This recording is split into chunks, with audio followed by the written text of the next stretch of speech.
तो भगवान श्री कृष्ण ने क्या किया, उनके युद्ध के पहले ही वो मथुरा छोड़ के भाग गए और उन्हें द्वारका में अपनी पूरी नई नगरी बसाई। इसीलिए भगवान श्री कृष्ण को रणछोड़ कहा जाता है कि वो रण छोड़ के भागे। लेकिन बाद में ये वही कृष्ण थे जिन्होंने विश्व का सबसे बड़ा युद्ध महाभारत बिना शस्त्र उठाए जिताया। भगवान वही देगा आपको जो मांग रहे हो, और मांगने का जो बेस्ट तरीका होता है वो आप अपने इमोशन से मांगते हो। यस, आप 3 दिन के लिए जब आप उठते हैं, आप उठते ही अपना मोबाइल हाथ में लो और हर 1 घंटे का अलार्म सेट कर दो। लोगों को एक्चुअली में पता है कि उनको कहाँ टाइम देना है और कहाँ नहीं देना। It's just about priority. मैंने जोश टॉक में एक लाइन बोली थी कि कोई मुझसे पूछता है कि दर्शन का सफर कैसा रहा, एक लाइन में बताओ, तो मैं हमेशा कहता हूँ कि बेटा दर्शन के साथ मत घुमा कर, बिगड़ जाओगे। वहां से लेके दर्शन के साथ घुमा कर कुछ बन जाओगे। मैं टेडेक्स के बारे में सोच रहा था कि मुझे टेडेक्स करना है, और मुझे अचानक 1 हफ्ते बाद एम से फ़ोन आया कि आप टेडेक्स में से स्पीकर आएंगे क्या। अगर हम देखें कि शिव जी हैं वो जल तत्व के हैं, विष्णु जी पृथ्वी तत्व के हैं, या हनुमान जी वायु तत्व के, हर भगवान एक तत्व का बना है, लेकिन हम उनकी संतान हैं। ईश्वर ने हमको 5 तत्वों का बनाया है, ये तो हमको पता है ना। तो ईश्वर ने अपने से 5 गुना शक्तिशाली आपको बना दिया है भाई। जो 3 लोग, चाहे आपके फैमिली का हो, दोस्त हो, आपका स्टाफ हो, या रैंडम कोई आदमी हो, आप आज बहुत खुश हो और आप उन सब लोगों को ना 10-10 लाख रुपए गिफ्ट दे रहे हो। धृतराष्ट्र तो देख नहीं सकते थे। हमने सुना है कि संजय उनको बैठ के सारे युद्ध बता रहा था। तो संजय कोई जादूगर थोड़ी था। संजय ने अपने अंदर वो शक्ति को इतना दृढ़ कर लिया था कि वो जब आंख बंद करके वो टेलीपैथी के थ्रू वो क्लियर देख सकते थे कि वहां पे क्या हो रहा है। वो एक शेर था, किसी ने कहा था कि जिसने पहचानी ना कद्र अपने वक्त की, कामयाबी उसको हासिल हो नहीं सकती कभी। जिसने कल पर छोड़ा अपना काम, रह गया वो कल भला देखा है किसने, खूब कोई कह गया। नेटवर्किंग का एक ही रूल है कि आप किसी से कोई उम्मीद मत रखो, बिना एक्सपेक्टेशन के आप जुड़ जाओ। यार दुनिया का सबसे बड़ा ज्ञान भगवान श्री कृष्ण के पास था। आपने कभी कृष्ण भगवान की कोई ऐसी फोटो, ऐसी मुद्रा देखी है जिसमें वो सीरियस बैठे हों? हेलो दोस्तों, my name is Amit Kumar और रीडर बुक्स क्लब के एक और बेहतरीन पॉडकास्ट में आपका स्वागत है, जिसमें आज आप मेरे एक बहुत ही खास दोस्त से मिलने वाले हैं जो कि एक बुक ऑथर हैं। उसके साथ साथ इनका अपना खुद का प्रोडक्शन हाउस भी है, ये बिजनेसमैन भी हैं, ये एंजल इन्वेस्टर भी हैं, और उन्होंने बहुत ही प्यारी किताब लिखी है जिसका नाम है units of a successful life. बहुत बहुत स्वागत है दर्शन जी आपका। Thank you so much Amit भाई for inviting me and having me. मैं बहुत एक्साइटेड हूँ क्योंकि मुझे याद है जब ये किताब ऑलमोस्ट आई थिंक 6-7 महीने पहले आपने मुझे भेजी थी। यस। और आई थिंक मुझे आप ही ने याद दिलाया कि हमने ये शेयर किया था कि इसको हम रीडर बुक्स क्लब पर जरूर इसके बारे में बात करेंगे। मतलब ये भी एक प्रकार का मैनिफेस्टेशन है। आप मान लो कि मैंने जब आपको बुक भेजी तो हमने बात बात में रखा था कि आई होप किसी दिन आपको ये किताब पसंद आए तो रीडर्स बुक क्लब में इसका जिक्र ज़रूर होगा। और हम आपके दूसरे चैनल के लिए पॉडकास्ट शूट करने की बात कर रहे थे, और कल आपका जब फ़ोन आया कि भाई हम इसको ना रीडर्स बुक क्लब में डालते हैं, तो मुझे ना रात को ही रियलाइज़ हुआ कि यार देखो, हमने उस समय जो बात की थी और हमने उसको लेट गो कर दिया था, बट एक वो उस समय की फीलिंग, इमोशंस इतने स्ट्रॉन्ग थे कि आज हम उसी चैनल के लिए हम शूट कर रहे हैं। अमेजिंग।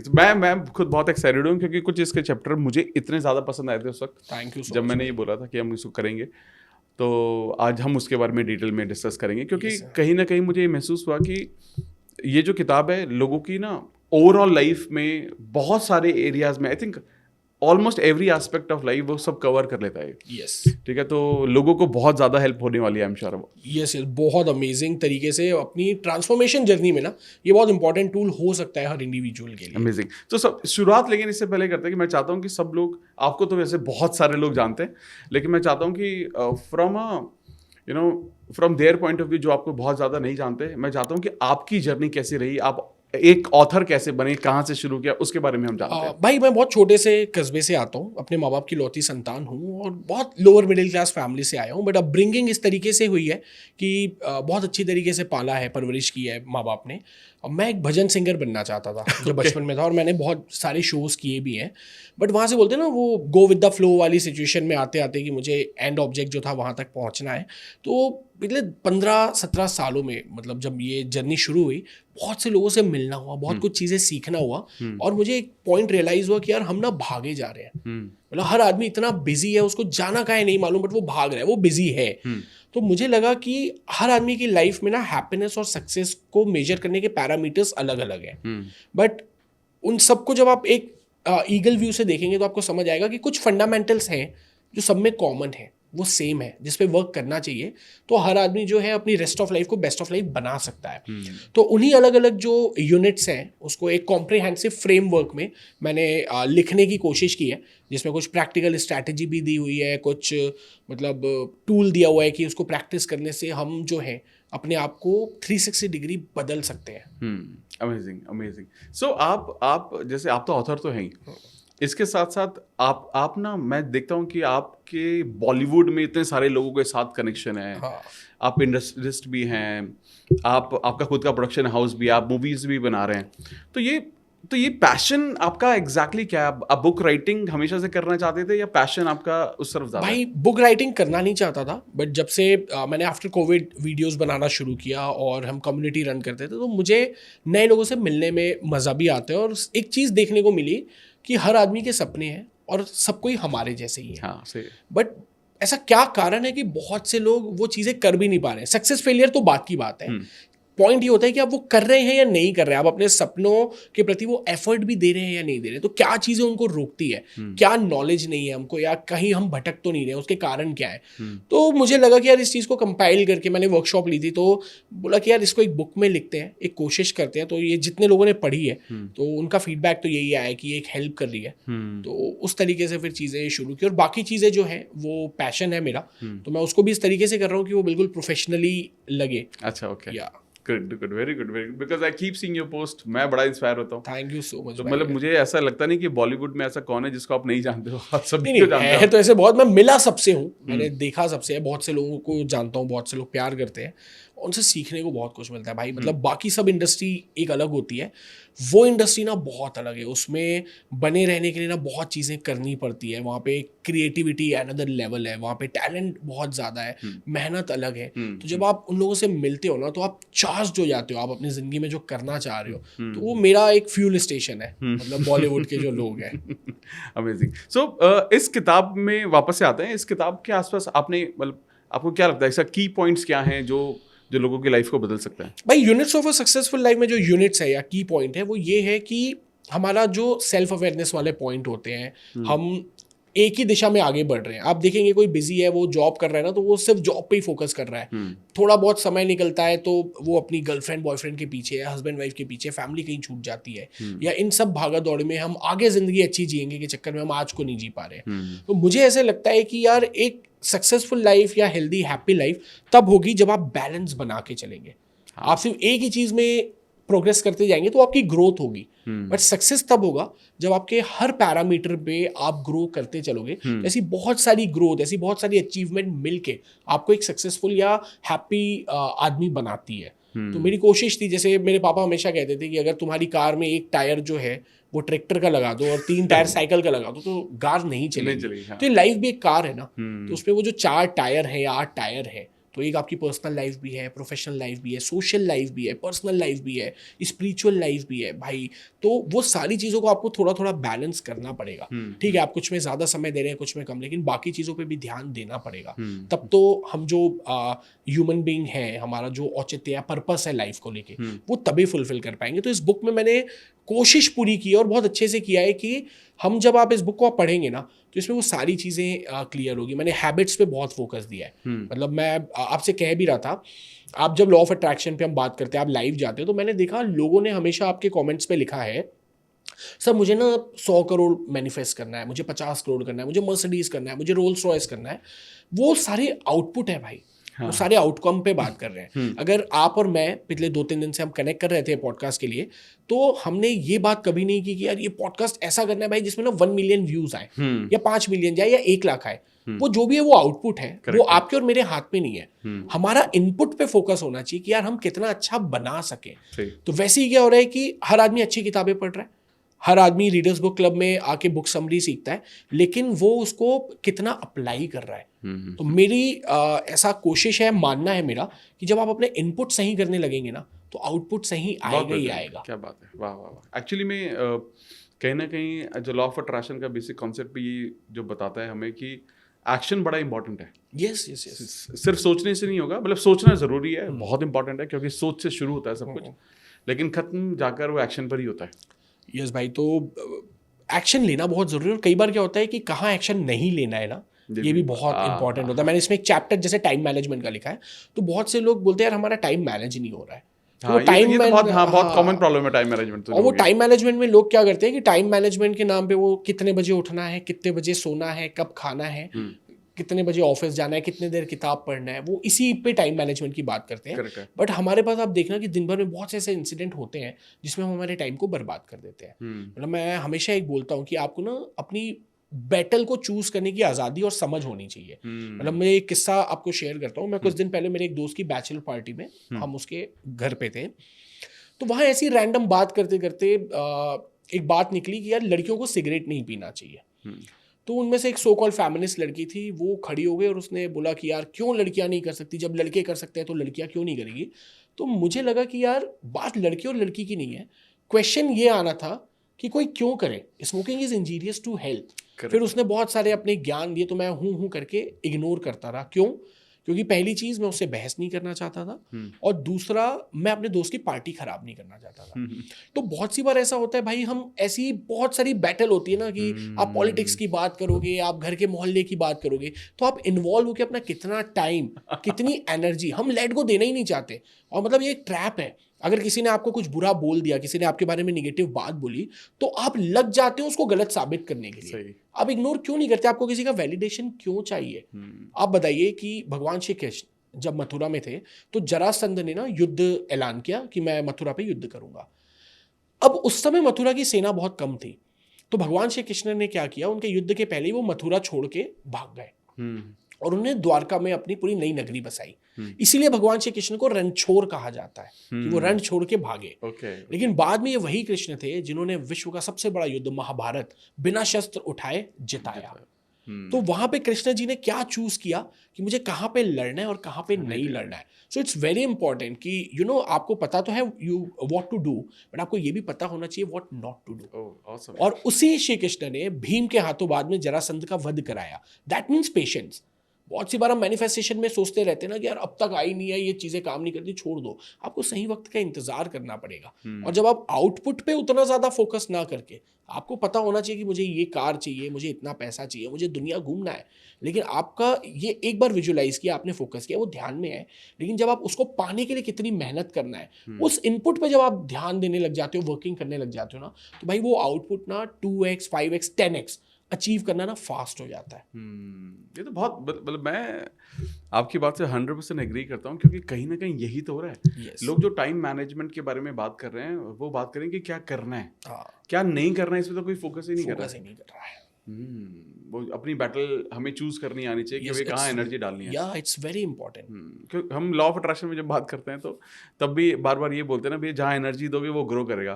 तो आप सही जगह एनर्जी दो, बेटर है कि गलत जगह से एनर्जी निकालो और सही जगह एनर्जी दो। हाँ, मतलब मेरी एक आंटी है, वो हमेशा क्या होता था कि भगवान के सामने ना रोती बहुत थी। अच्छा। कि यार मतलब भगवान पैसा और दे दे, मेरे बेटे को सद्बुद्धि दे दे, मेरा बेटा नालायक है, उसको ठीक कर दे, ये वो। अच्छा। तो मुझे ऐसा लगता था कि भगवान जो एक एंटाइटी है, वो एक पावर है, और भगवान को सिर्फ एक ही चीज आती है। भगवान ना मतलब वो सिर्फ बोलता है तथास्तु, कि तुम जो मांग रहे हो। तो आप जब भगवान के सामने हमेशा मांगते रहोगे, रोते रहोगे ना, तो भगवान को लगता है यार इसको ना इस चीज में मजा आ रहा है। जब आप बचपन में माँ बाप के साथ खेलते हो, तो आप कोई चीज बार बार करते हो, तो माँ बाप को लगता है इसमें मजा आ रहा है, तो माँ बाप आपको वही करने देते हैं कि एंगेज रहे। तो आप भगवान को वैसा देखो। तो भगवान बोलता है यार इसको मैं बड़ी कार नहीं देता, बड़ी कार दूंगा तो ये वो करना छोड़ देगा, तो इसको मजा कैसे आएगा। तो जब आप ग्रेटफुल हो जाते हो, जब आप थैंकफुल हो जाते हो, तो वो चीजें ना चेंज होने लगती है। तो आप जो कहोगे, जैसा करोगे, तो उसका तो काम ही है तथास्तु तथास्तु तथास्तु कहना। तो आप जैसे ना, मतलब जैसे जो आपने बात बोली, ये कहीं ना कहीं मैं बहुत ज़्यादा मानता हूँ, क्योंकि क्या होता है कि भगवान वही देगा आपको जो मांग रहे हो। और मांगने का जो बेस्ट तरीका होता है वो आप अपने इमोशन से मांगते हो। ठीक है, जो आप अपने इमोशन एक्सप्रेस कर रहे हो, उनको लग रहा है वही चाहिए उसको। तो ये बहुत सही चीज़ है। तो लोगों को ध्यान रखना चाहिए, think before you actually ask what you are asking basically। तो ये बहुत अच्छा पार्ट है। तो एक चीज़ मुझे आप बताइए, जैसे जब भी हम टाइम मैनेजमेंट थोड़ा और बात करते हैं, क्योंकि एक लोगों का बहुत ज़्यादा कॉमन प्रॉब्लम है, तो कोई ऐसे टूल्स भी हैं क्या जिसके ज़रिए लोगों का टाइम मैनेजमेंट बेटर हो सकता है, या वो आइडेंटिफाई कर सकते हैं कि कहाँ फोकस नहीं करना है, कहाँ कम फोकस करना है? भाई सबसे बड़े टूल तो आप खुद हो। मतलब जिस दिन आपने मान लिया कि मैं ये टूल हूँ और मेरा ये इनपुट है, तो उस दिन मुझे नहीं लगता कि आपको एक्सटर्नल टूल को यूज़ करने की आवश्यकता पड़ेगी। मतलब हम सबको पता है कि हमें जल्दी उठना है, हम सबको पता है कि हमें वर्कआउट करना है, हम सबको पता है मेडिटेशन करना चाहिए, हम सबको सारी चीज़ें पता है। लेकिन आप बताइए, आपको रोज़ नहाना है या रोज़ खाना है, तो आप उसके लिए टाइम मैनेज करते हैं क्या? आप नहीं करते। आप रोज़ 15 मिनट खा रहे हैं, किसी दिन आप हड़बड़ी में रहते हैं, आप भले 5 मिनट में निकलेंगे, बट आप वो करके निकलते हैं। वो चीज़ आपको बर्डन नहीं लगती है, वो आपको ऐसा नहीं लगता कि मैं रूटीन के बाहर की चीज़ें कर रहा हूँ। तो हम इन चीज़ों को भी अपनी रूटीन का अगर वो हिस्सा बनाने लगेंगे, हमको किस बैटल में जाना है नहीं जाना है, थोड़ा सा कॉन्शियसली सेल्फ अवेयरनेस के साथ जब इस चीज़ों पे हम थोड़ा सा वर्क कर लेंगे ना, तो आप खुद ही देखिएगा, आप ऑटोमेटिकली उस चीज़ के मास्टर हो जाएंगे। आपको ज़रूरत ही नहीं पड़ेगी कहीं जाने की। आप बताइए, अगर कोई एमएनसी में काम कर रहा लड़का, उसकी माँ फ़ोन करती है, तो बच्चा 1 मिनट भी बात नहीं करता, बोलता है मम्मी मैं ऑफिस में हूँ यार, फ़ोन मत लगाया करो, मैं खुद लगाऊंगा। लेकिन वही जब बीच में थोड़ा सा रिलैक्स होता है, वो मोबाइल स्क्रॉल करते 15 मिनट कब इंस्टाग्राम या स्नैपचैट पे निकाल देता है। तो यहाँ पे समझ आता है कि आपकी लाइफ की प्रायोरिटी क्या है। तो आपकी जब प्रायोरिटी चेंज हो जाएगी, आपकी लाइफ की वो प्रायोरिटी चेंज नहीं, क्लियर हो जाएगी, तो फिर वो सबसे बड़ा टूल है। और मुझे लगता है एक डायरी हमेशा अपने पास रखो, जिसमें आप लिखते रहो आप क्या सीख रहे हो, आपकी प्रायोरिटी क्या है, आपने क्या किया है। तो मुझे लगता है कि बहुत ज़्यादा क्लियर हो जाएगा। फिर भी एक टिप है, मुझे याद आई अचानक, मुझे किसी ने बताया था कि आपको अगर टाइम मैनेजमेंट एक्चुअली में करना है और आपको देखना है कि आपके पास टाइम कितना है नहीं है, आप 3 दिन के लिए जब आप उठते हैं, आप उठते ही अपना मोबाइल हाथ में लो और हर 1 घंटे का अलार्म सेट कर दो फॉर नेक्स्ट 24 आवर्स। ओके। हर 1 घंटे में आपका अलार्म बजना चाहिए और आप नोट करो कि उस 1 घंटे में आपने किया क्या है। ओके। तो आपको समझ आ जाएगा कि 8 से 9 बजे में तो आप सिर्फ फ्रेश होके आए हैं, 9 से 10 में आप सिर्फ नहा के रेडी हुए हैं, 10 से 11 में तो आपने सिर्फ टीवी देखा है। तो आपको रियलाइज होना शुरू हो जाएगा कि आपके पास कितना टाइम हो सकता है, किन चीज़ों में आप वेस्ट कर रहे हो। बड़ी ईमानदारी से अगर ये वाली टेक्निक आप यूज़ कर लिए ना, कि हर 1 घंटे में आप अलार्म लगाइए और एक डायरी पेन में लिखते चलिए कि उस 1 घंटे में आपने किया गया है, तो 3 दिन के बाद ना आपको किसी टूल्स की ज़रूरत नहीं है, आपको किसी वीडियो की ज़रूरत नहीं है, आपको टाइम मैनेजमेंट के लिए किसी की ज़रूरत नहीं है। आपको खुद रियलाइज़ हो जाएगा। और उसके बाद भी रियलाइज़ नहीं होता है तो दोस्त, फिर ये सपने देखना और ये चीज़ें आपके लिए तो नहीं है। तो आपने सही कहा कि अगर ये कोई भी अपनी लाइफ में इसको यूज़ करेगा, उसे अपने आप ही समझ में आ जाएगा कि टाइम कैसे मैनेज करना है। और मुझे आपकी एक बात बहुत ही अच्छी लगी, जब आपने शुरू में बोला ना कि लोगों को एक्चुअली में पता है कि उनको कहाँ टाइम देना है और कहाँ नहीं देना है। It's just about priority. अपनी टाइम को अगर आप प्रायोरिटी दे दोगे तो कि कहाँ देना है कहाँ नहीं देना, तो लाइफ अपने आप ही आसान हो जाएगी। ग्रेट। तो जैसे ना इसमें इस किताब में भी आपने बहुत सारी चीज़ों के बारे में बात की, बट एक बहुत ही इंपॉर्टेंट चीज़ है, वो है हैबिट बिल्डिंग के ऊपर। यस, मतलब एक चैप्टर ही है हैबिट्स हैबिट्स हैबिट्स। तो हाउ टू, मतलब व्हाट आर द वेज कि लोग एक सही हैबिट को फॉर्म कर सकते हैं। हालांकि ये भी तो सच है, लोगों को पता है कि सही क्या है और गलत क्या है, बट समवेयर लोग नहीं कर पाते उसको, है ना। भाई हैबिट जो है ना, बहुत आसान चीज़ें हैं। जैसे मैंने पहले भी कहा कि अगर आपको नहाने जाना है तो वो आपको एफर्टलेसली आप नहा लेते हो ना, कि आपको नहाने के लिए भी एफर्ट लगाना। कुछ लोग होते हैं जिनको नहाने के लिए भी एफर्ट्स लगते हैं। आपको खाना खाना है तो आप एफर्टलेसली कर लेते हो, सारी चीज़ें हम उस तरीके से कर लेते हैं। तो हैबिट्स इसलिए इंपॉर्टेंट है, जैसे मैंने पहले कहा था कि आपके इनपुट्स जो है वो आपके हैबिट है और हैबिट से ही आपका कैरेक्टर बनता है। तो आप जब ओवरऑल पर्सनैलिटी जैसी चाह रहे हैं, आपके ख्वाब जो हैं, तो आप अपने इनपुट पे वर्क कर लें। तो मैंने कुछ हैबिट्स, जैसे मैंने बहुत सारी किताबें पढ़ी है भाई, बहुत सारे सक्सेसफुल लोगों की जर्नी देखी है, उस पे बहुत से ऐसे कॉमन पॉइंट्स थे जो सबने ना सेम कहा।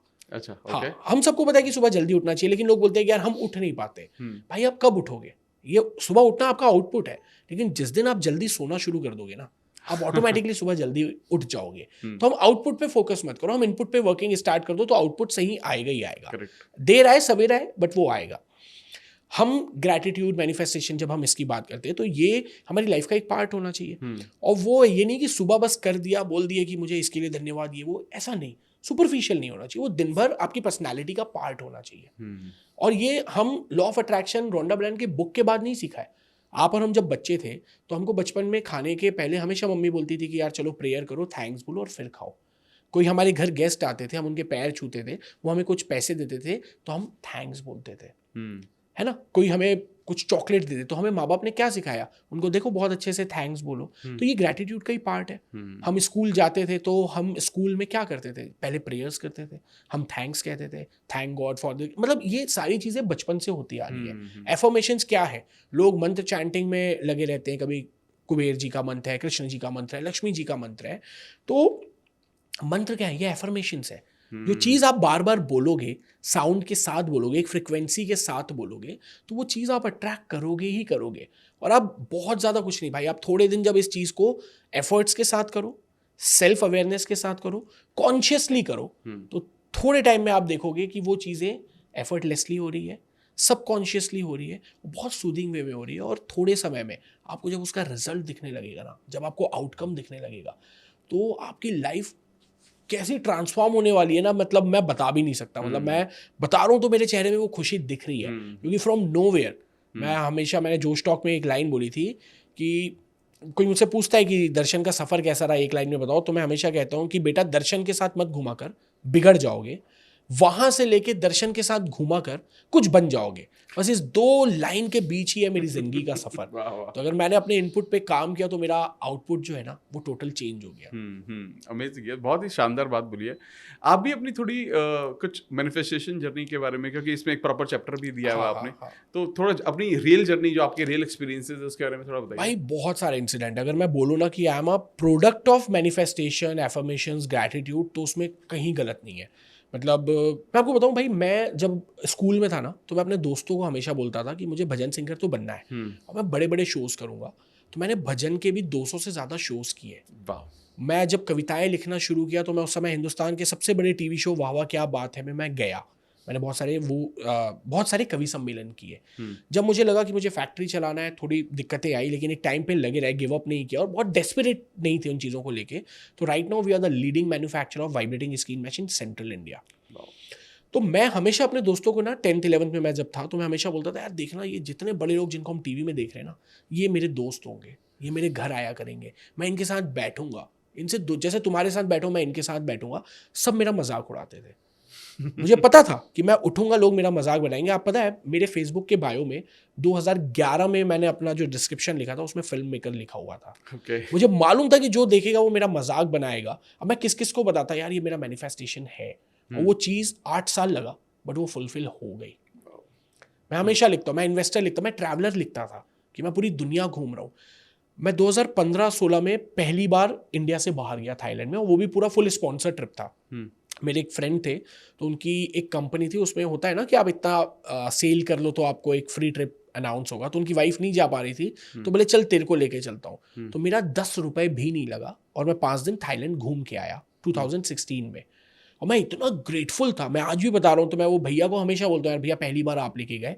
मैं बाहर भी गया तो इतना अंदर से जो फील था, मैं अभी तक 42 बार बाहर जा चुका हूँ इंडिया के, मैं 25 कंट्रीज घूम चुका हूँ, और मैं वाइल्डली और ना बेस्ट तरीके से घूमता हूँ। तो मुझे लगता है कि मैनिफेस्टेशन जो है, एफर्मेशन जो है, वो एक आपका रिचुअल नहीं होना चाहिए, वो आपकी लाइफस्टाइल, आपकी Way of life होनी पर्सनैलिटी का चाहिए। एक पार्ट हो जाना चाहिए। और आप कॉन्शियसली आप उसको अपने अंदर ना मतलब इनहेरिट कर सकते हो। और जब आप उस तरीके की जिंदगी जियोगे तो मजा आ जाएगा। मैं एक किस्सा और बताता हूँ भाई आपको। मैं एक, मेरे फ्रेंड है, एक्टर है, मैं उनके साथ बैठा था, डिनर कर रहे थे, तो उन्होंने मुझे एक बंदे का नाम लिया कि बोले is a very big businessman, बहुत आर्टिस्टिक है, फिल्म बनाने का भी जज्बा रखते हैं, उन्होंने ये फिल्में प्रोड्यूस की है और कमाल के इंसान है। मैं बहुत प्रभावित हुआ उस चीज़ों से। अब रात को मैं जब घर गया, मैंने फेसबुक चालू किया, you won't believe 10 years challenge एक चला था फेसबुक में बीच में, कि आदमी अपने 10 साल पुरानी फोटो और 10 साल बाद की फोटो डालता था। वहां पे मैंने एक पोस्ट देखी कि उस बंदे ने 10 साल पुरानी होंडा सिटी और 10 साल बाद की प्राइवेट होंडा जेट डाली थी अपनी, कि ये उसकी 10 साल की जर्नी है। तो बड़ा इंस्पायर हुआ कि यार 10 साल में आप एक होंडा सिटी कार से प्राइवेट जेट कैसे ले सकते हैं। मैंने सर्च करना शुरू किया तो पता चला यार ये तो वही बंदा है। तो मैंने उनके इंस्टाग्राम की प्रोफाइल में गया, उनकी बहुत सारी पिक को लाइक किया और फॉलो कर दिया। अगले दिन सुबह देखता हूँ कि मुझे फॉलो बैक आ गया है। अच्छा, ओके।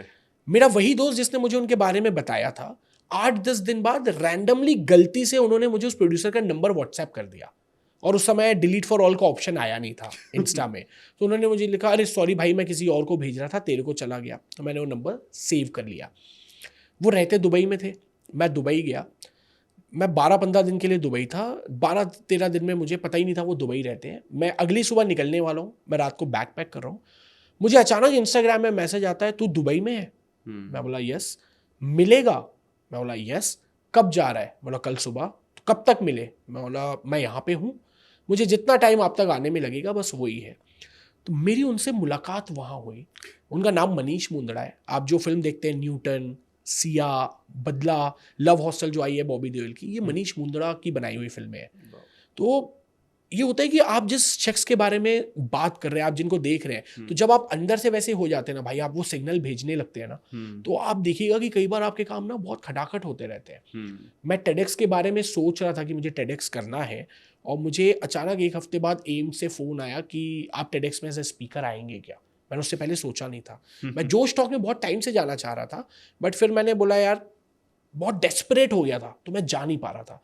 फिर मैंने बोला चलो छोड़ो, जिस दिन कुछ कर लेंगे, ये बुलाना होगा तो बुला लेंगे, नहीं तो कोई दिक्कत नहीं है। बट एक इच्छा तो थी अंदर से, थैंकफुल भी थे।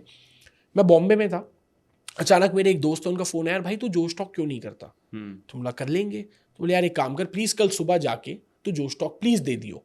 तो जहाँ मैं डेस्परेटली जाना चाह रहा था, उस चीज़ को मैंने छोड़ा कि नहीं हो रहा है, तो मुझे आगे से फ़ोन आया कि क्या आप प्लीज़ कर लोगे क्या, और फिर मैं जोश टॉक भी करके आया। तो ये छोटी छोटी सी अचीवमेंट जो होती है ना भाई, ये उस समय बड़ी नहीं लगती शायद, बट मुझे लगता है कि जब एक टाइम में आपकी वो हैबिट होने लगेगी ना, तो ऐसा कोई सपना नहीं है जो मुश्किल हो, क्योंकि वही इंसान है जो इस धरती में पैदा हुआ है। जितने बड़े से बड़े लोग हैं, उनको भी वही लाइफ स्पैन मिला है, वही 24 घंटे मिले हैं, वही रिसोर्सेज मिले हैं आपके आसपास के जो आपको मिले हैं, शायद उससे कम ही मिले होंगे। तो life is very easy, it's a game of 60-70 years, you have to play it very beautifully. आपको खुद क्राफ्ट करना पड़ेगा कि आप किस तरीके से ज़िंदगी बनाओगे। कहानियाँ तो मैं तो आपकी कहानी में खो जा रहा हूँ, क्योंकि कहीं ना कहीं ये जो आप बोल रहे हैं ये हर किसी का सपना होता है। यस, ठीक है, चाहे वो बॉलीवुड में इन लोगों से मिलना, उनके साथ वक्त बिताना, और डेफिनेटली उससे पहले अपनी लाइफ को बहुत ही बेहतरीन बनाना। मैं सॉरी इंटरप्ट भी कर रहा हूँ भाई, आपको तमीज़ नहीं होती है ऐसा। मुझे एक बहुत अच्छा किस्सा याद आया, Okay, मैनिफेस्टेशन का। इससे अमेजिंग किस्सा मेरी लाइफ में नहीं हुआ है। Okay great.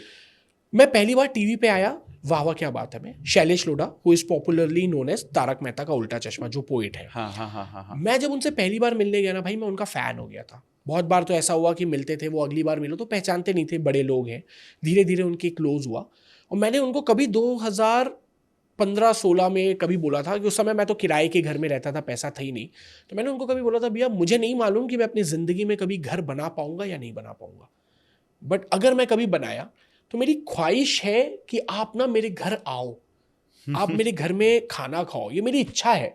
और मैंने उनको बस एक बार बोला, और मैं हमेशा जब सोचता था ना कि यार कभी तो शैलेश भाई, एक आदमी होता है ना जिसको मेंटर की तरह मानते Correct, हो, बिल्कुल। जिसने आपको पहला मौका दिया किसी चीज़ में।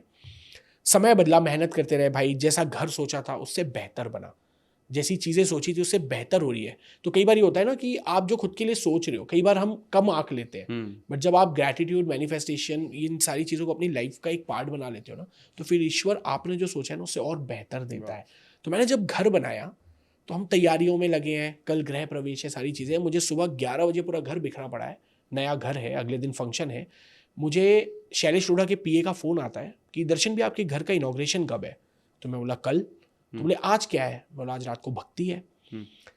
तो बोले आप एक काम करो, सर आधे घंटे में लैंड करने वाले हैं रायपुर, वो किसी काम से आए हैं, तो आप एयरपोर्ट चले जाओ, आप सर को पिक करके अपने घर ले आओ, आप घर दिखाओ, लंच कराओ, और सर को फिर इस होटल छोड़ देना।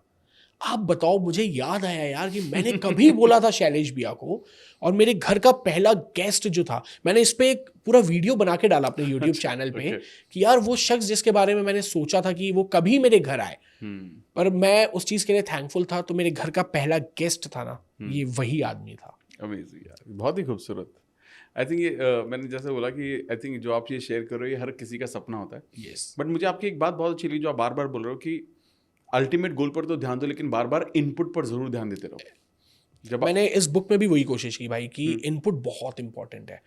इनपुट आपके सही है ना, हम समझ लो कि एक कंप्यूटर होता है ना, या सॉफ्टवेयर है जो भी है, तो हम एक कंप्यूटर है। हाँ, आप उसमें जो कोडिंग करोगे बाहर वही निकलेगा ना। जैसे आप भी हमेशा बोलते हैं कि आपको आम चाहिए तो आपको बीज तो आम के पेड़ की लगाना है। हाँ। अब आप सोचो कि आपने वहां पे जाम की बीज लगा दी है या अंगूर का लगा दिया है, और आप मैनिफेस्टेशन कर रहे हो कि भाई इसमें निकलेगा तो आम ही, पॉसिबल नहीं है, Possible नहीं है। क्योंकि आपका आउटकम, फिर आप निराश हो जाओगे।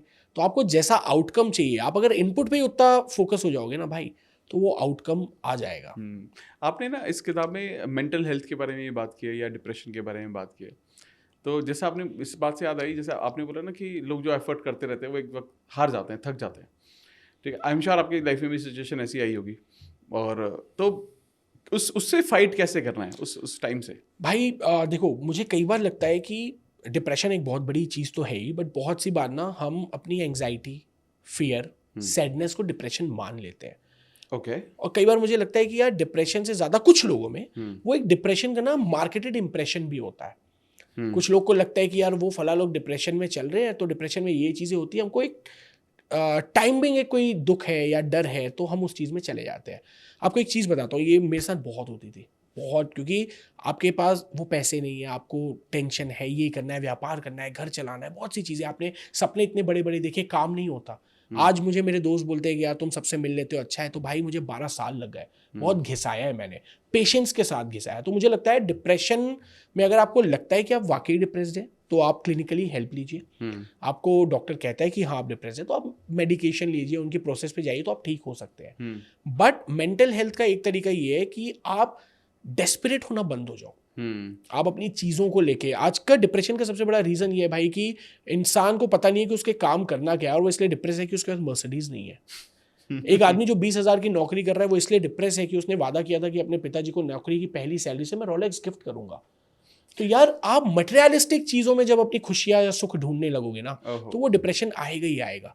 आप अपने पिता को एक टाइटन तो गिफ्ट करके देखो, उसके पिता की जो खुशी है ना वो टाइटन में दिख जाएगी।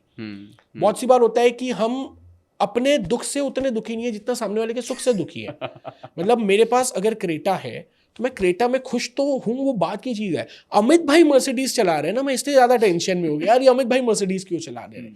तो आप सोचिए आप सिग्नल भी कितना गलत भेज रहे हैं कि आप जिस चीज़ से चिढ़ रहे हैं और आप वही चीज़ को पाने की चाहत भी रख रहे हैं, तो कैसा होगा। आप कभी उस इंसान के पास जाएंगे क्या जो आपको गालियाँ भी दे रहा हो और आप उसको बोले कि यार तू प्यार भी कर? पॉसिबल ही नहीं है।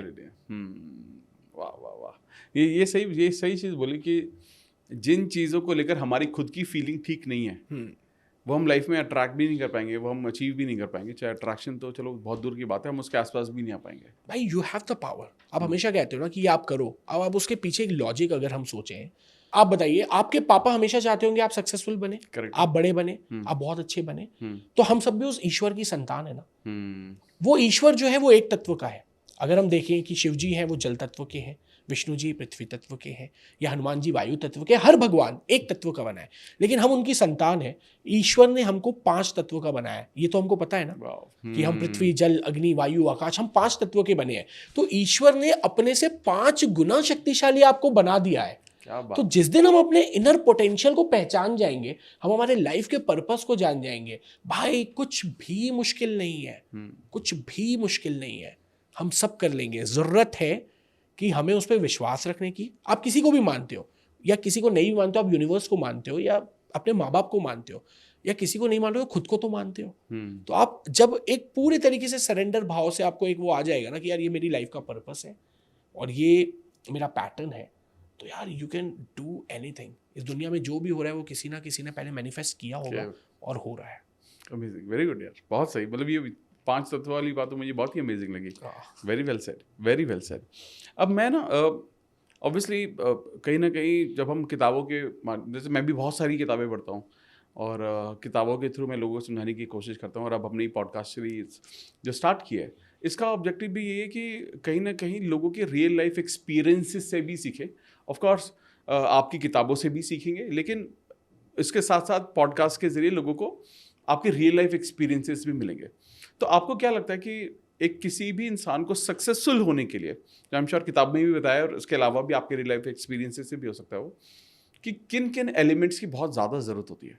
एक चीज़ तो आपने मेरे को बताया, वो सोच वाली बात कि वो ग्रैटिट्यूड को अपने वे ऑफ लाइफ में लाइए, तभी आप चीज़ों को मैनिफेस्ट कर पाएंगे। इसके अलावा क्या क्या एलिमेंट है जो बहुत ज़रूरी है?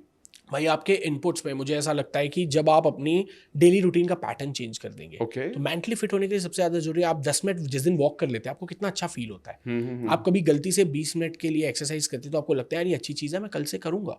तो आप सोचो अगर आप रोज़ करने लग जाओगे तो कितना अच्छा होगा। मैं हर 3 घंटे में एक अलार्म लगाता हूँ and I am sending vibrations. मतलब मैं किस तरीके की वाइब्रेशन देता हूँ, मैं आँख बंद करता हूँ, मैं 3 बार गहरी सांस लेता हूँ और मैं फिर किसी भी जो चेहरा मेरे दिमाग में आता है ना, मैं उसको कभी 50 लाख रुपए गिफ्ट कर रहा होता हूँ, मैं कभी किसी को प्यार भेज रहा होता हूँ। तो आप सोचो, मैं सोच रहा हूँ सपोज आप एक एक्सरसाइज करो, अपन यहाँ पे एक प्रैक्टिकल करके देखते हैं। आप आंखें बंद करो, ठीक है, आप एक गहरी सांस लो और वो सांस को धीरे धीरे हम छोड़ते हैं, एक और गहरी सांस लेते हैं और उस सांस को हम छोड़ते हैं। भाई जो 3 लोग, चाहे आपके फैमिली का हो, दोस्त हो, आपका स्टाफ हो या रैंडम कोई आदमी हो, आप आज बहुत खुश हो और आप उन सब लोगों को ना 10-10 लाख रुपए गिफ्ट दे रहे हो। आप 10-10 लाख रुपए उनको गिफ्ट दे रहे हो, तो बताओ उनका रिएक्शन, उनकी दुआ और वो उनके कितने काम बन रहे होंगे। आप दे रहे हो और आप बोल रहे हो भाई कि ये जो पैसा है ना, ये तुम्हारी लाइफ में 1000 गुना होके काम करे। तुमको ये ब्लेसिंग है मेरी कि ये पैसा इतना काम करे कि आपके सपनों को पूरे करने में एक हेल्प हो सके। अब आप आंखें खोलो। इट्स अ 30 सेकेंड टेक्निक और आप जब हर 3 घंटे में या 5 घंटे में करते हो तो आप अपने अंदर की वाइब्रेशन को चेंज कर रहे होते हो और आपको एफर्टलेसली करना है। मैंने मतलब आपको लग रहा है कि आज मुझे किसी को पैसा नहीं देना है, मुझे सिर्फ प्यार भेजना है, आप वो भेज लो, जिसको हम पुराने ज़माने में टेलीपैथी कहते थे। हाँ सही। तो वो टेलीपैथी आज का नहीं है। अब बताओ भाई, धृतराष्ट्र तो देख नहीं सकते थे, हमने सुना है कि संजय उनको बैठ के सारे युद्ध बता रहा था। तो संजय कोई जादूगर थोड़ी था। संजय ने अपने अंदर वो शक्ति को इतना दृढ़ कर लिया था कि वो जब आंख बंद करके वो टेलीपैथी के थ्रू वो क्लियर देख सकते थे कि वहां पे क्या हो रहा है। तो ये सारी चीजें, ये सारी टेक्निक मतलब अनादिकाल से चली आ रही है। वो सारे रहस्य हमारे आजू बाजू है, बट हम उसको एक अभी आई किताब रहस्य में ढूंढ रहे हैं। यार ये सारी चीजें जब हम पीछे निकलेंगे ना, तो आपको याद आएगा कि आपके दादा दादी ने आपको कुछ ऐसी आदतें बताई थी, आपके माँ बाप ने ऐसी चीजें सिखाई थी, जो इसी का ही कोई ना कोई आउटकम होगा या प्रोसेस होगा।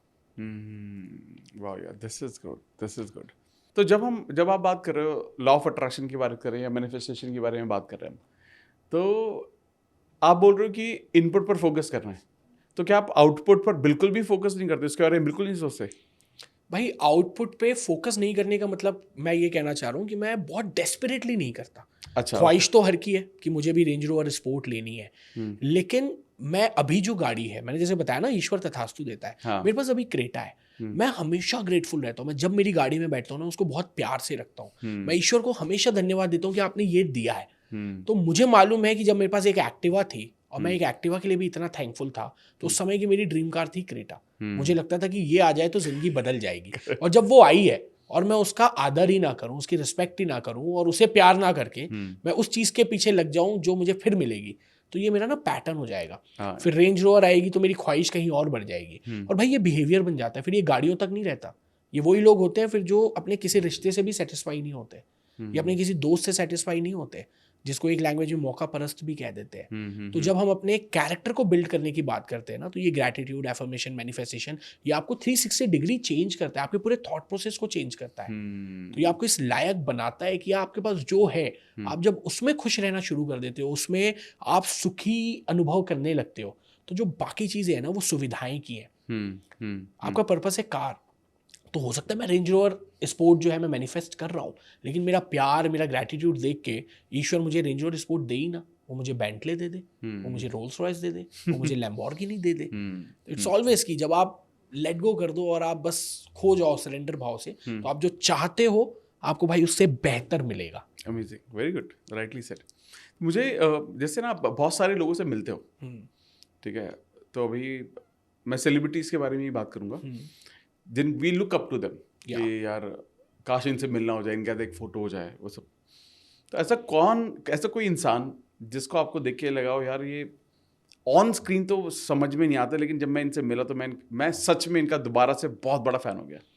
भाई बहुत से ऐसे लोग हैं। अच्छा भाई मैं जब वावा क्या बात है कि सेट पे गया था ना, तो वहाँ पे डॉक्टर हाथी, जो तारक मेहता का उल्टा चश्मा एक शो है, उसमें पुराने एक डॉक्टर हाथी हुआ करते थे, कवि कुमार आज़ाद, मेरा उनसे मिलना हुआ। तो हमने शो में हमेशा देखा है वो खाने के पीछे लगे रहते हैं, वो जैसे टीवी में दिखते हैं स्वीट वैसे तो हैं, पर वो रियल लाइफ में ना भाई बहुत अमेजिंग इंसान है। मैंने उनसे ज़्यादा पॉजिटिव इंसान नहीं देखा। हम उनको दुनिया को हंसाते हुए देखते थे कि एक मोटा इंसान है, लेकिन आप सोचो उनको कितने हेल्थ कॉम्प्लिकेशंस थे, वो इसी की वजह से नहीं रहे, वो गुजर गए। मैं उनसे जब भी मिलता था ना, वो हमेशा यही कहते थे, दर्शन जिंदगी का बाजा कभी भी बज सकता है, एंजॉय करते चलो, टेंशन मत लो भाई। ये उनकी टोन होती थी। यू वोंट बिलीव, वो इतने हम्बल और इतने अच्छे थे। मेरे पापा बीच में 42 डेज के लिए हॉस्पिटलाइज्ड हो गए थे और एक टाइम ऐसा आया कि कुछ भी हो सकता है, उनको ब्रेन में कुछ इंजरी अभी डिटेक्ट हुई। तो वहाँ हॉस्पिटल के रूम में तारक मेहता चल रहा था और मेरे पापा ना ही कुछ ऐसा रिस्पॉन्स कर रहे थे। मैंने इमीडिएटली हाथी भाई को फ़ोन किया कि मैं बोला एक बार आपको वीडियो कॉल करूं क्या, पापा बात करना चाहते हैं। तो उन्होंने वीडियो कॉल किया, वो 10 मिनट पापा से बात की कि आप ठीक होइए, आप बॉम्बे आइए, मज़े करेंगे। और भाई 2-3 दिन उनका वीडियो कॉल आया लगातार। और 5th डे से मेरे पापा इंप्रूव करना शुरू करे। वाओ। उसके बाद वो हाथी भाई को मैंने रिक्वेस्ट की कि आप एक बार रायपुर आओ, घर आओ, और वो घर आना शुरू करे। भाई बहुत से ऐसे लोग हैं, मतलब बॉलीवुड हम कहते हैं ना कि यार वो चमक धमक की दुनिया है, तो वो कुछ तो है, वहाँ पे कुछ लोग ना वो लिटरली वो चमक धमक वाले हैं जिनका दिल जो है ना वो सोने का है। लोग बोलते हैं बम्बई सपनों का शहर है, मुझे लगता है यार अगर आप अच्छे हो ना, आप वैसे ही लोग अट्रैक्ट करोगे तो वो सपनों का शहर भी आपको अपनों का शहर लगने लगेगा। सही बात है। तो जैसे डॉक्टर हाथी हो गए, इसके अलावा अगर मैं कुछ नोटिस करूँ तो रविंद्र जैन एक पुराने संगीतकार हुआ करते थे जिनको दिखता नहीं था, अच्छा, ओके। जिन्होंने विवाह फिल्म में संगीत दिया है, घुंघरू की तरह बजता ही रहूं मैं, रामायण में उनका म्यूजिक था। हाँ हाँ तो हाँ। दादू एट द एज ऑफ 70 वो 18-18 घंटे काम करते थे। वो इतने बड़े सिंगर जिन्होंने सुरेश वाडकर, अनूप जलोटा, यसुदास, लता जी, मुकेश, सबके साथ काम किया हुआ है। वो 70 साल की एज में भी लगातार स्टूडियो में लगे। उस आदमी के पास हजारों एक्सक्यूज हो सकते थे, उस एज में वो चल नहीं पाते थे, उनको दिखता नहीं था, उनको दुनिया भर की बीमारियां थी, लेकिन जब वो स्टेज पे जाते थे वो सब भूल जाते थे। तो मुझे एक चीज़ उनसे ये सीखने को मिली कि यार आप अगर अपने कमियों पे फोकस करने लगोगे ना तो वो बढ़ेंगी, पर जब आप अपने उस इनपुट पे फोकस करोगे जो ईश्वर ने आपको दिया है, जो रिसोर्स आपको दी है, तो भाई फिर आपको कितना भी कुछ मिल जाए आप कमाल कर जाओगे। हम में से बहुत से लोग होते हैं ना व्हाट्सएप में ऐसी स्टोरी शेयर करते हैं कि कोई बंदा है जिसके हाथ नहीं है, पैर नहीं है, आंखें नहीं है, वो कमाल काम कर गया, हम मोटिवेट हो जाते हैं, बिल्कुल। लेकिन हम उससे सीखते क्या है। कोई आदमी बहुत अच्छी आपको मुझे याद है मैं अभी IIIT इलाहाबाद गया था, तो मुझे वहाँ एक लड़का मिला, बोले सर मैंने आपका TEDx वाला वीडियो देखा है। मैंने बोला थैंक यू। मैंने आपका ये वीडियो देखा है। मैंने बोला थैंक यू। बोले सर ये देख रहा हूँ, मैं भी बस वेट कर रहा हूँ कि मैं अपनी ज़िंदगी में कुछ करूँ। तो मुझे एक पैटर्न समझ आया कि यार वो ना मोटिवेशन का चरस चाट रहा है। अगर आपको कुछ चीज़ें समझ आ रही है, अच्छी लग रही है, तो ये तो बोलने वाले की जीत हुई। जैसे मैं आपसे बड़ा प्रभावित होता हूँ रीडर्स बुक क्लब की, मैं उसने बहुत हेल्प की है मेरी जर्नी में, तो ये आपकी जीत है, आपके कंटेंट की जीत है। लेकिन वो मेरी जीत तब हुई ना जब उसके पॉइंट्स निकाल के, उसके इनपुट निकाल के मैंने अपनी लाइफ में अप्लाई किया, तब मैं कुछ बेहतर कर पाऊंगा। बिल्कुल। मुझे ऐसा लगता है कि यार जो एक्शन वाला पार्ट है ना वो आपको ले लेना चाहिए। बहुत से लोग वेट करते हैं कि साहब समय आएगा तब करेंगे, यार समय नहीं आता है। वो एक शेर था, किसी ने कहा था कि जिसने पहचानी ना कद्र अपने वक्त की, कामयाबी उसको हासिल हो नहीं सकती कभी। जिसने कल पर छोड़ा अपना काम, रह गया वो कल भला देखा है किसने, खूब कोई कह गया। तो भाई जितनी तैयारी है, जो रिसोर्सेज है ना, कर डालो। Amazing amazing. तो ये किस्से आपके बहुत अच्छे लग रहे हैं, कुछ और भी शेयर कीजिए प्लीज। भाई बहुत सारे किस्से हैं। भाई एक और किस्सा आपको बताता हूँ कि मेरे एक दोस्त हैं, दोस्त नहीं कह सकते, वो है तो मेरे दादाजी की उम्र के, एंड आई एम श्योर जब ये रील अगर वो देखेंगे तो उनका एक गाली बकता हुआ फ़ोन कॉल मुझे आएगा। आपने देखा होगा ब्रूट में और सोशल मीडिया में एक वीडियो बड़ा वायरल हुआ था कि एक 60 साल के आदमी ने जिम जाना शुरू किया और वो फैशन मॉडल बन गया। उनको बाद में हमने फिल्मों में भी देखना शुरू किया। उनका नाम है दिनेश मोहन। ओके। तो मैं जब दिनेश जी से पहली बार मिला तो मैंने देखा यार वो आदमी सिर्फ मॉडल नहीं बना है, उसने अपनी पूरी ज़िंदगी बदल दी है। कैसे बदली? सिर्फ अपने इनपुट पे काम करके। वो बहुत शराब पीते थे, उनकी फैमिली में उनकी वाइफ चली गई, उनका बेटा चला गया, वो अकेले पड़ गए। तो वो चाहते तो एक कंफर्ट जोन में अपनी ज़िंदगी को डिप्रेशन के साथ ख़त्म कर सकते थे, लेकिन उनने लगाया कि जो बीत गया, जो रेस्ट ऑफ लाइफ थी वो तो चली गई, मुझे आने वाली ज़िंदगी को अपनी बेस्ट ऑफ लाइफ बनाना है। तो वो कैसे होगा? तो उन्होंने अपनी हेल्थ पे काम करना शुरू किया, अपने लुक्स पे काम करना शुरू किया, और आज आप देखिए इंस्टाग्राम में वो जितने फैशनेबल हैं, वो जितने फिट हैं, वो हम हो नहीं सकते। उनकी पोस्ट में, उनकी बातों से इतना मोटिवेशन मिलता है कि यार उम्र के उस पड़ाव पे, मतलब मैं आज एक्सक्यूज ढूंढता हूँ कि यार मैं इसलिए 10 किलो का डंबल नहीं उठा सकता कि हाथ दुख जाए, और वो बंदा जब 40 किलो का मार रहा होता है तो यार फिर हमको भी मोटिवेशन मिलता है ना। और दूसरा क्या होता है भाई, मोटिवेशन इज लाइक ना विस्की। जो लोग, मैंने बताया ना कि जो मोटिवेशन ढूंढते रहते हैं, तो भाई रात को पियोगे सुबह उतर जाएगी और एक वो हैंगओवर छोड़ के जाएगी। तो अब मोटिवेशन के पीछे मत भागो, आप इंफॉर्मेशन के क्लैरिटी के पीछे भागो कि आपको एक्चुअल में क्या करना है। तो मोटिवेशन की जरूरत ही नहीं पड़ेगी आपको। तो सारी चीजें आपके अंदर है। अगर आपको खुद से मोटिवेशन अंदर से नहीं आ रहा है ना, तो ये बाहर कोई कितना चिल्ला ले, आप कुछ नहीं कर पाओगे। तो ये आपने ना बहुत बार यूज किया है, rest of life best of life role बोल, ये आपकी कम्युनिटी भी है। यस। तो इसके बारे में प्लीज बताइए ना। अब भाई मुझे ना, जब मैं यूथ से मिलता हूँ, अलग अलग जगह जाता हूँ, तो मुझे ना बहुत से ऐसे लोग मिलते थे यार जो अपने हालातों से बड़ा परेशान है। और सबको अपना दुख बहुत बड़ा लगता है, और बहुत छोटी छोटी सी एक्सक्यूज लोग बोलते हैं कि सर हमारे पास ये नहीं है ना, इसलिए हम ये नहीं कर पा रहे हैं, हमारे पास ये हो जाता तो हम ये कर लेते। तो आप पता होगा अमित भाई कि आपने अपने आसपास बहुत से ऐसे लोगों को देखा होगा जिनके पास बहुत बड़े बड़े रिसोर्सेज हैं, लेकिन वो अपनी ज़िंदगी में कुछ खास कर नहीं पाए। और हमने ऐसे भी बहुत से एग्जाम्पल देखे हैं कि जिनके पास बहुत ज़्यादा रिसोर्सेज थे नहीं, लेकिन उन्होंने अपनी ज़िंदगी में कमाल कर दिया। करेक्ट है। तो आदमी को अपनी ज़िंदगी में कमाल करने के लिए, बड़ा करने के लिए रिसोर्स की तो ज़रूरत नहीं पड़ती, ये एग्जाम्पल प्रूव कर देता है। बिल्कुल। तो फिर किस चीज़ की ज़रूरत पड़ती है? ज़रूरत पड़ती है सही एटीट्यूड की। तो जब आपका एटीट्यूड चेंज होने लगेगा ना, आप किसी के दम पे सपने मत देखो ना, आप एक्सक्यूज मत दो कि भाई, मैं कहता हूं ना कि बस इसी एहसास के साथ मैं आगे बढ़ा हूं कि मेरे पीछे मैं खुद खड़ा हूं। अगर मैंने कोई सपने देखे हैं, मेरे कोई ड्रीम है, तो वो मैं किसी के दम पे नहीं देख रहा हूं। मैं अपनी जब जर्नी में लगा रहूंगा तो कोई सपोर्ट करेगा, लोग मिल जाएंगे। बट अगर कोई नहीं कर रहा है तो भले थोड़ा टाइम लगेगा, लेकिन मैं खुद के दम पे वहां पहुंच जाऊंगा। तो जब वो वैसे लोग मिले तो मुझे लगा कि यार एक कम्युनिटी बिल्ड करनी चाहिए, एक ऐसा ऑर्गेनाइजेशन बिल्ड करना चाहिए जो आपके 360 डिग्री ट्रांसफॉर्मेशन के लिए काम कर रहा हो।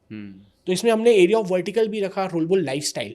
तो लाइफस्टाइल का मतलब है कि हम रेगुलरली मेडिटेशन प्रैक्टिस करते हैं, हम एक्सरसाइज की चीज़ें प्लान करते हैं, हम साथ में मूवीज़ जाते हैं, पिकनिक जाते हैं। तो वो लोग जो पॉजिटिव माइंडसेट के साथ मिलते हैं, go together grow together concept को लेके आगे बढ़ रहे हैं, एक दूसरे की लाइफ में बिना किसी एक्सपेक्टेशंस के वैल्यू ऐड करना चाह रहे हैं, तो ऐसे मेंबर्स जुड़ते हैं। और ऐसे लोग जब आपके साथ होते हो ना, तो भाई आपको लगने लगता है कि एक हिम्मत आ गई है और आप अपने सपनों के प्रति एक स्टेप और आगे बढ़ने लगते हो।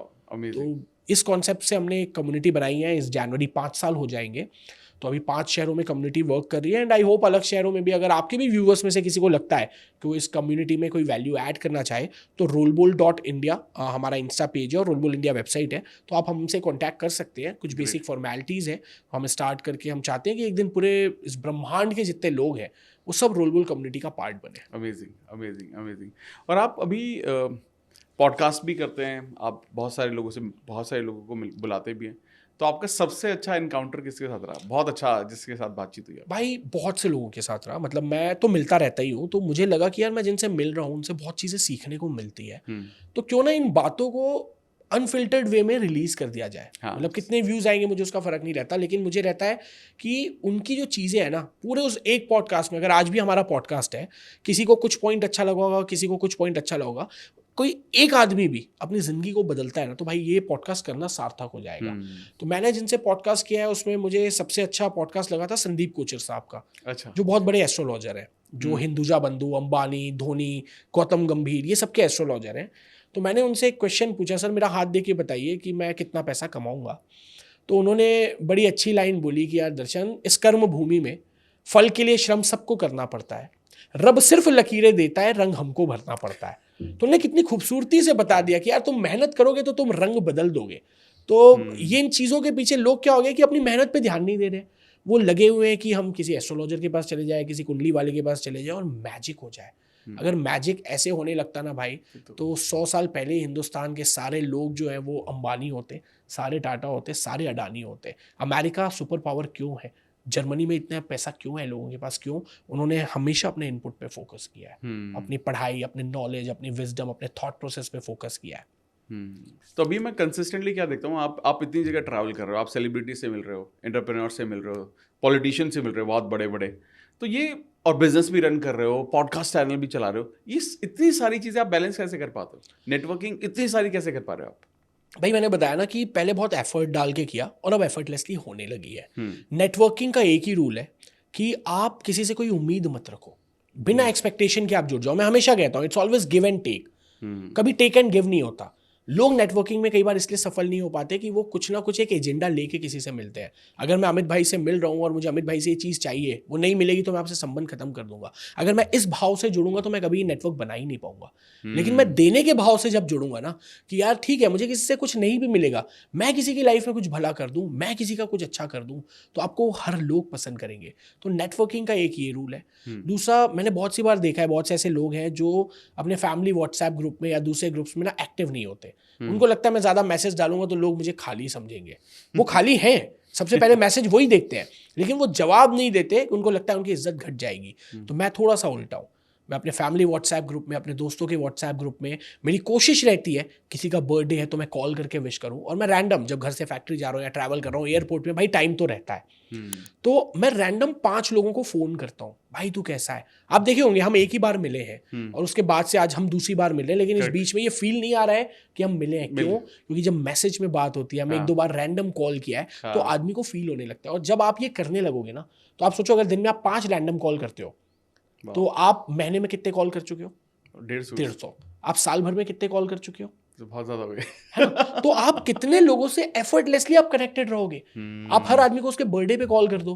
किसी का कोई अचीवमेंट है, लोग फैमिली के व्हाट्सएप ग्रुप में उसको कॉन्ग्रेचुलेशंस नहीं बोलते। यार आप उसको फोन करो, आप कॉन्ग्रेचुलेशंस के साथ उसको बोलो भाई मैं इतना खुश हुआ जैसी तेरी देखी। तो यार सोचो वो बंदा तो आपसे एकदम प्यार करने लगेगा। जब आप लोगों को स्पेशल फील कराओगे ना, तो आप दुनिया के लिए स्पेशल बनते जाओगे। तो मुझे ऐसा लगता है कि नेटवर्किंग का ये सबसे अच्छा रूल है कि आप बिना एजेंडा, बिना एक्सपेक्टेशंस के जुड़ो। कोई आपकी मदद कर देता है तो ठीक है, नहीं करता है तो ठीक है। आपका कर्म, आपका ईश्वर आपके साथ है, तो नेटवर्किंग आपकी स्ट्रांग होते जाएगी। और रही बात बैलेंस की, तो मैंने ना चीज़ों को प्रायोरिटाइज किया है। मैं बहुत बिजी रहता हूँ, चीज़ें होती हैं, लेकिन मेरे घर वाले नहीं बोल सकते कि मैं उनको समय नहीं देता, मेरे कजन्स नहीं बोल सकते, मेरे दोस्त नहीं बोल सकते, मेरे रिश्तेदार नहीं बोल सकते, या आप नहीं बोल सकते कि भाई तुम समय नहीं दे रहे हो। करेक्ट है। उसका सबसे बड़ा रीज़न है कि मुझे मेरे वर्क प्लेस में जितनी ज़रूरत है मैं उतना समय वहाँ देता हूँ। मुझे जब ट्रैवलिंग कर रहा हूँ, मुझे लगता है कि पापा के साथ समय बिताना है, तो मैं 2 बार अपने पापा और मैं सिर्फ बाप बेटे, हम अभी थाईलैंड जाके आए, हम दुबई जाके आए, हम सिंगापुर जाके आए। तो अब सोचो वो कितना खुशनुमा पल होता है यार, जब आप अपने बाप के साथ घूम रहे हो, जिस पिता के साथ आप घूम रहे हो। तो मैं अपने दोस्तों से पूछता हूँ भाई तू भी अपने पापा को लेके चल, मजा आएगा। बोलते भाई पागल है क्या यार, पापा को लेके कौन जाएगा। यार जिस आदमी ने आपके लिए इतना कुछ किया है, आप उनके साथ अगर आप नहीं जा पा रहे हो, आप नहीं बैठ पा रहे हो, तो कैसे मजा आएगा। जिंदगी कितनी अच्छी हो जाएगी। हम बड़ी चीजों के बारे में सोच रहे हैं, बड़ा गोल है, बहुत अच्छा है, लेकिन जब आप छोटी छोटी चीजों को भी एंजॉय करने लगोगे ना भाई, तो बड़ा गोल जब मिलेगा ना, तो वो बहुत बड़ा होके मिलेगा। अमेजिंग। ये तो बहुत ही इंस्पिरेशनल था जो आपने जस्ट अभी शेयर किया। स्पेंडिंग टाइम विद पीपल जो हमारी ज़िंदगी में बहुत ज़्यादा वैल्यू रखते हैं। और नेटवर्किंग का आपने एक बहुत इंपॉर्टेंट कॉन्सेप्ट को बहुत आसानी से बता दिया। जब आप अनकंडीशनली करना शुरू करते हैं लोगों के लिए, तो वही नेटवर्क आपको बहुत अनकंडीशनली बहुत आगे तक लेकर जाता है, लेके जाएगा। और बहुत से लोग क्या करते हैं भाई, जैसे थोड़ा थोड़ा ग्रो करने लगते हैं ना, तो उनको दुनिया बताती है कि अब तुमको ना थोड़ा रिजर्व होना है, अब तुमको लोगों से कम मिलना है। आपको जब थोड़ा ज्ञान आने लगता है ना, तो लोग बोलते हैं भाई थोड़ा सीरियस बैठा करो, थोड़ा अपन को अकड़ के बात करना है। यार दुनिया का सबसे बड़ा ज्ञान भगवान श्री कृष्ण के पास था। आपने कभी कृष्ण भगवान की कोई ऐसी फोटो, ऐसी मुद्रा देखी है जिसमें वो सीरियस बैठे हो? या आपने कभी देखा है भगवान श्री कृष्ण राधा का कोई ऐसा प्रसंग आया हो जिसमें भगवान श्री कृष्ण रूठ के बैठे हो और मुंह फुला के बैठे हो, राधा से झगड़ रहे हो? कभी ऐसा नहीं हुआ है। राधा नाराज हुई है, हमेशा कृष्ण ने मनाया है। जिस आदमी के पास ज्ञान होता है, जिस आदमी को जिंदगी जीने की जील होती है ना, वो खुश रहता है, अपने आसपास खुशियां फैलाता है, वो झुकना जानता है, वो लोगों को अपना बनाना जानता है, इसलिए वो परमेश्वर कहलाता है। बाकी सब ईश्वर है, परम ईश्वर जो है वो एक है। अमेजिंग यार, बहुत ही बढ़िया, बहुत सही, बहुत सही। तो आपने ना इसमें एक चीज़ शेयर की, ग्रैटिट्यूड। आप ग्रैटिट्यूड की प्रैक्टिस कैसे करते हैं? ग्रैटिट्यूड की प्रैक्टिस मैंने बताया भाई, हमेशा मैं थैंकफुल रहता हूँ और वो अंदर से आता है। बट मैं जैसे ही सुबह उठता हूँ ना, मेरा पहला थॉट होता है कि यार मैं हर चीज़ के लिए ग्रेटफुल हूँ। मैं जिस घर में रह रहा हूँ मैं उसके लिए ग्रेटफुल हूँ, मैं अपने बालों के लिए ग्रेटफुल हूँ, मैं अपनी आँखों के लिए ग्रेटफुल हूँ, मैं अपने नाक के लिए ग्रेटफुल हूँ, मैं अपने शरीर के एक एक अंग के लिए ग्रेटफुल होता हूँ, मैं जिस जगह काम कर रहा हूँ, मैं अपनी फैक्ट्री के लिए ग्रेटफुल हूँ, मैं अपने स्टाफ लोगों के लिए ग्रेटफुल हूँ। अगर आप चाहते हो कि भाई आपको मैनिफेस्टेशन लॉ ऑफ अट्रैक्शन काम करे और आप अपने स्टाफ से ढंग से बात नहीं करते, आप अपने ड्राइवर्स से ढंग से बात नहीं करते हो, तो आप कैसे ग्रेटफुल हो? आपकी जिंदगी, आप जरा एक दिन इमेजिन करिए आपके घर की काम वाली बाई ना आए, तो आप कैसे कह सकते हो कि आप मैनिफेस्टेशन आपके लिए काम करेगा? क्योंकि आप ग्रेटफुल हो ही नहीं। आप हमेशा अगर काम वाली बाई से शिकायत करते रहो, लड़ते रहो, या आप कभी जा रहे हैं, आपके पास कोई काम करने आया, उससे कोई काम बिगड़ गया और आपने उसके पैसे काट दिए, आप कैसे ग्रेटफुल हो? किसी आदमी का 50, 100, 5,000, 10,000, लाख रुपए काट के आप कैसे बड़े बन जाओगे? यार उसने काम बिगाड़ दिया। कोई भी आदमी जानबूझ के कुछ गलत नहीं करता है, तो आप वैसे बन जाओगे। तो आप चाहते हो कि आप ग्रेटफुल रहो, आपको ईश्वर बेहिसाब दे, तो आपको बिना बेहिसाब बांटना पड़ेगा। करेक्ट। वही लौट के आएगा जो आप दोगे। तो जब आप 1/130 करोड़ हिंदुस्तान मैं हूं, 1/130 करोड़ हिंदुस्तान आप हो, जब मैं अपने अंदर के हिंदुस्तान को अच्छा कर लूंगा, आप अपने अंदर के हिंदुस्तान को अच्छा कर लोगे ना, तो भाई जो कहते हैं ना कि ये देश सोने की चिड़िया था, कुछ ही समय में ना ये देश वापस सोने की चिड़िया बन जाएगा। अमेजिंग यार, क्या खूबसूरत बात कही है, अमेजिंग। आपकी सारी बातों से मुझे बहुत ज़्यादा एनर्जी भी मिल रही है और बहुत इंस्पिरेशन भी मिल रही है, क्योंकि ना ये भी समझ में आ रहा है कि यार आपने अपनी, मैं नहीं कहूँगा बहुत बड़ी लाइफ, बट मैं कहूँगा कि आपने जो भी लाइफ अभी तक जी है, इतनी छोटी सी लाइफ में आपने बहुत कुछ सीख लिया है। और शायद वो, आई थिंक वो आप इतने लोगों से मिलते हो, शायद उनसे सीखने का बहुत बड़ा यस रिजल्ट भाई, है। तो मतलब मैंने 1-2 चीज़ें सीखी कि यार लाइफ में ना हमेशा हंसते रहो, मुस्कुराते रहो। किसी की निंदा बुराई इंटेंशनली मत करो, किसी के बारे में बुरा मत सोचो, अपनी नीयत साफ रखो। जब आपकी नीयत साफ होगी ना तो वो भी साफ दिल से आपको देगा। और ईश्वर ने आपको देने के लिए बनाया है तो देने वाला बनो, और देते वक्त जज मत करो। आप एक तरफ चैरिटी कर रहे हो, दूसरी तरफ किसी का पैसा काट रहे हो, तो चैरिटी किसी काम की नहीं होती। आप एक तरफ चाह रहे कि दुनिया आपको प्यार करे और आप किसी से प्यार से बात नहीं करते, तो वो नहीं होता। तो आप बस अपने अंदर पे वो इनपुट पे फोकस करने लग जाएंगे ना सर, तो आपका आउटपुट बहुत अमेजिंग हो जाएगा। अमेजिंग, बहुत बढ़िया। मैं any last word to our audience on on book reading, कि किताबें कैसे उनकी लाइफ को बदल सकती हैं? भाई किताबें जो है हम बचपन से सुनते आ रहे हैं कि वो आपकी ज़िंदगी की दशा और दिशा दोनों तय करती है। तो आप किताबें इसलिए मत पढ़ो कि आपको किसी को बताना है कि मैं साल की 50 किताबें पढ़ता हूँ या 30 किताबें पढ़ता हूँ। आप भले 3 किताबें पढ़ो, पर उसको बहुत अच्छे से पढ़ो। हर किताब से आप क्या पॉइंट लेते हैं उसको नोट करो, और कभी 3 साल 4 साल बाद उस किताब को आप दोबारा पढ़ो, आपको 3 नई चीज़ और मिलेगी। जैसे मैं भी किताबें पढ़ता हूँ, उसके साथ मैं रीडर्स बुक क्लब के मेरे आप मोबाइल दिखाऊंगा तो ऑफलाइन बहुत सारे वीडियोस डाउनलोडेड हैं। तो मैं ऐसा नहीं कि सिर्फ एक बार सुन लिया, मैं कई वीडियोस को मैं हर 1 महीने के गैप में, 2 महीने के गैप में, 3 महीने के गैप में सुनता रहता हूँ कि वो रिविजन होता रहे। तो किताबें आपकी ज़िंदगी को बेहतरीन बनाती हैं, किताबें आपकी ज़िंदगी को ज़िंदगी बनाती है, और किताबें आपको आपसे मिलाती है। तो बस मुझे लगता है कि आप भी अपनी रेस्ट ऑफ लाइफ को बेस्ट ऑफ लाइफ बनाना चाहते हैं तो आप किताबें पढ़िए, बहुत पढ़िए। और किताब पढ़ने का समय नहीं निकलता तो एटलीस्ट रीडर्स बुक क्लब के इस प्लेटफॉर्म पे आइए, और पुरानी पुरानी भी जो समरी है आप उसको सुनिए, और आपको उसमें से लगता है कि आपने 50 समरी सुन ली है और कोई एक समरी बहुत अमेजिंग जो आपको अपील करती है, तो वो किताब को ज़रूर ऑर्डर करो और पढ़ो। आपको जो लैंग्वेज में पसंद है आप उसमें पढ़ो। Exactly, thank you so much for this. अगर हमारी ऑडियंस किसी भी तरीके से आपसे जुड़ सकती है तो क्या क्या मीडियम हो सकते हैं?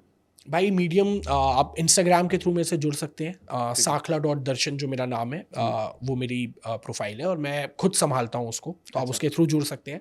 मेरी वेबसाइट है www.darshansakla.com, तो आप वेबसाइट के थ्रू भी मुझसे कनेक्ट कर सकते हैं।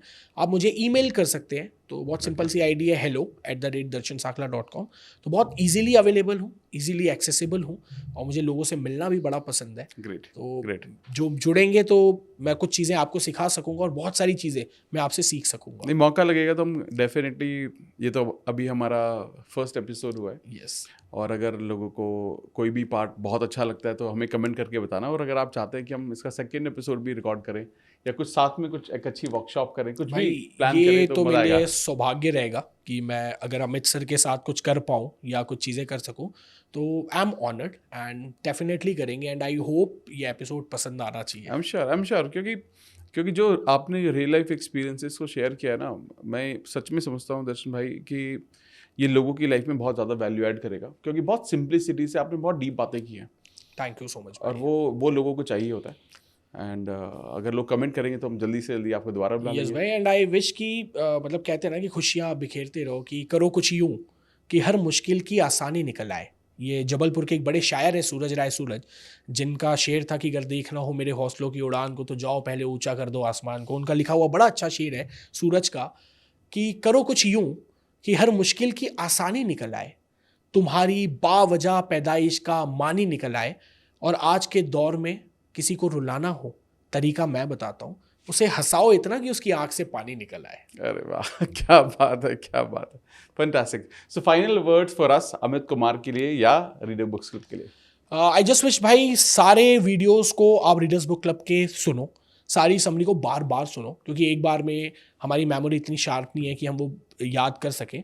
तो आपको जब समय मिलता है आप कोई ना कोई समरी सुनो, आप लॉ ऑफ अट्रैक्शन के सेमिनार्स अटेंड करो, और आप नहीं कर पा रहे आपने कर लिया तो आपके आसपास के भी कुछ लोग हैं उनको सजेस्ट जरूर करो, क्योंकि किसी ना किसी की ज़िंदगी आपके एक शेयर से बदल सकती है। तो भाई उसका पुण्य आपको ज़रूर मिलेगा। I wish you all make the rest of your life best of your life. Thank you so much guys. ये एपिसोड में बहुत ही मज़ा आया, बहुत ही कंफर्टेबल डिस्कशन हुआ, बहुत लाइट कन्वर्सेशन हुई, and I am sure about it आपको ये सारी की सारी चीज़ें समझ में आई होंगी और आप इनको अपनी लाइफ में इंप्लीमेंट ज़रूर कर पाएंगे। मैं सारे के सारे जो लिंक है मैं डिस्क्रिप्शन बॉक्स में डाल दूंगा, आप उनको ध्यान से देख लीजिएगा, समझ लीजिएगा, और दर्शन भाई को आप यूट्यूब पर, इंस्टाग्राम पर और इनकी वेबसाइट के थ्रू भी इनके सारे डिस्कशंस को, इनकी जो कम्युनिटी है, रोल बुल कम्युनिटी है, उसमें भी फॉलो कर सकते हैं। जल्दी मिलते हैं एक ऐसी ही प्योर सोल के साथ। बहुत बहुत बधाई आपको। All the best.